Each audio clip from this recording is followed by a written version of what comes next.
My name is Peter Goetje. I'm a director of the Nordic Cochrane Center in Copenhagen and professor of research design and analysis at the University of Copenhagen. 2 years ago, I found out that our prescription drugs are the third leading cause of death after heart disease and cancer. Our drugs kill around 200,000 people in America every year, and half of these people die while they do what their doctors told them. So they die because of the side effects. The other half die because of errors. And it's often the doctors that make the errors, because any drug may come with 20, 30 or 40 warnings, contraindications, precautions and so on. No doctor in the world knows about all this. So they give patients drugs that they should not have given them, that interact dangerously with other drugs or food items or so on. And then the patients die. That's the other half. So the other thing I found out 2 years ago was that much of what the drug industry does fulfills the criteria for organized crime in US law. And they behave in many ways like the mafia does. They corrupt everyone they can corrupt. They have bought every type of person, even including ministers of health in some countries. So there is a huge amount of corruption. In my country, for example, Denmark, we are regarded as having very little corruption. But yet we have thousands of doctors on industry payroll, although we are just 20,000 doctors. So this is an effective kind of corruption. The drug industry buys the professors first, then chiefs of department, then other chief physicians and so on. They don't buy junior doctors. So when several thousands are on industry payroll, it's really, really bad. And that's why I wrote my book, Deadly Medicines and Organized Crime, How Big Pharma Has Corrupted Healthcare. I hope to convince patients not to take so many drugs, because so many die from the drugs they take. In my country, people take so many drugs that every single citizen can be in treatment with 1.5 drugs from they are born till they die. This is incredible. And drugs are not that helpful. And they kill very many of us.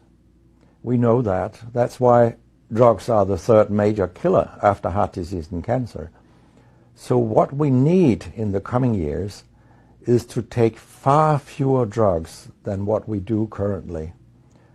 If we did that and we were careful, then we could live longer and live better lives. Because drugs have many side effects, and patients often don't realize that when they become worse, that it could be a side effect of the drug, which they continue taking because that's what their doctors tell them.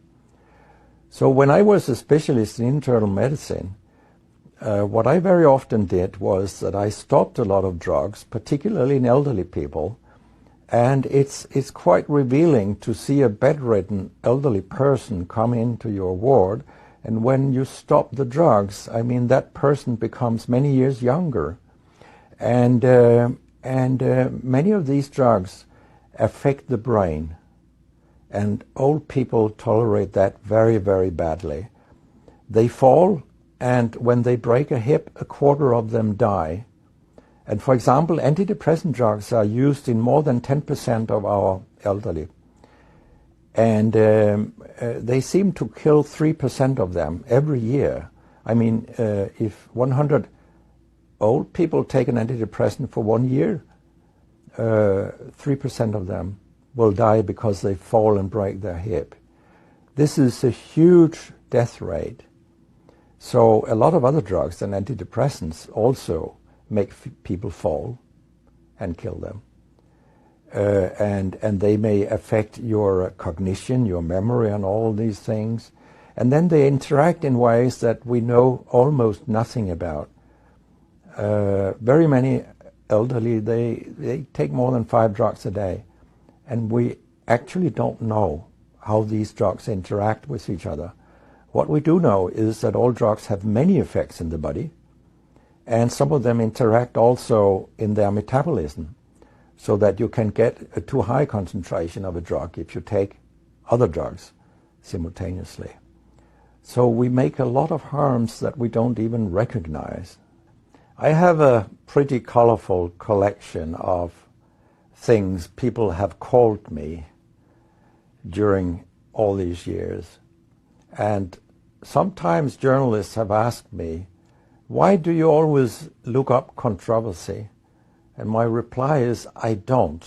Controversy looks me up, because it's not popular to tell the truth in healthcare. You will get a lot of enemies, because a lot of people make money on false premises, doctors and industry alike.